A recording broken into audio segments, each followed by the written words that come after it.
ಹೆಣ್ಣನ್ನು ಸಾಕ್ಬೋದು ಸರ್. ಹೆಣ್ಣನ್ನು ಇಷ್ಟ ಇದರಲ್ಲಿ ಬೆಡ್ ಮೇಲೆ ಸಾಕೋದು ಸ್ವಲ್ಪ ರಿಸ್ಕ್ ಐತೆ. ಈ ಮೆಥಡಲ್ಲಿ ಸ್ವಲ್ಪ ರಿಸ್ಕ್ ಐತೆ. ಹೊರಗಡೆ ಹೋಗ್ಬೇಕು ಹೆಣ್ಣು ಕುರಿ. ಇದು 3 ತಿಂಗಳಿಗೆ ಮಾರ್ಬೋದು. ಅದು ಮುರಿ ಹಾಕೋದು 6 ತಿಂಗಳ ಟೈಮ್. ಆ ಥರ ಬೆನಿಫಿಟ್ ಐತೆ ಹೆಣ್ಣು ಕುರಿಯಲ್ಲಿ. ಎಷ್ಟೊಂದು ಐಡಿಯಾ ಮಾಡಿಬಿಟ್ಟಿದ್ದಾರೆ ಅಂತ ಹೇಳಿದ್ರೆ ಕುರಿ ಸಾಕಾಣಿಕೆಯಲ್ಲಿ ವಿಶೇಷ ಅಂತ ಹೇಳಿದ್ರೆ, ಒಂದು ವೇಳೆ ಜಾಗ ಕಡಿಮೆ, ಸುಮಾರು ಕುರಿಗಳು ಒಂದೇ ಜಾಗದಲ್ಲಿ ಇರ್ತವೆ, ಮೇವು ಇಲ್ಲೇ ಹಾಕ್ಬೋದು. ನೋಡ್ಬೋದು ಸುಮಾರು 40 ಕುರಿಗಳು.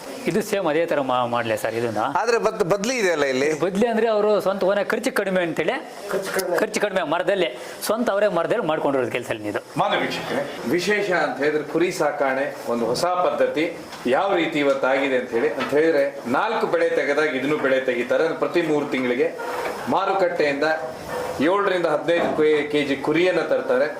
ನಂತರ ಅದನ್ನ ಇದ್ರೊಳಗೆ ಹಾಕಿ ಸಾಕ್ತಾರೆ. ಮೈಸ್ಲಿಕ್ಕೆ ಹೋಗ್ಲಿಕ್ಕಿಲ್ಲ, ಒಬ್ಬರಿಂದಾನೇ ಇದು ಕೆಲಸ ಮಾಡ್ಬೋದು. ಇಲ್ಲೇ ಫುಡ್ ಹಾಕ್ಬೋದು. ಅದ್ರ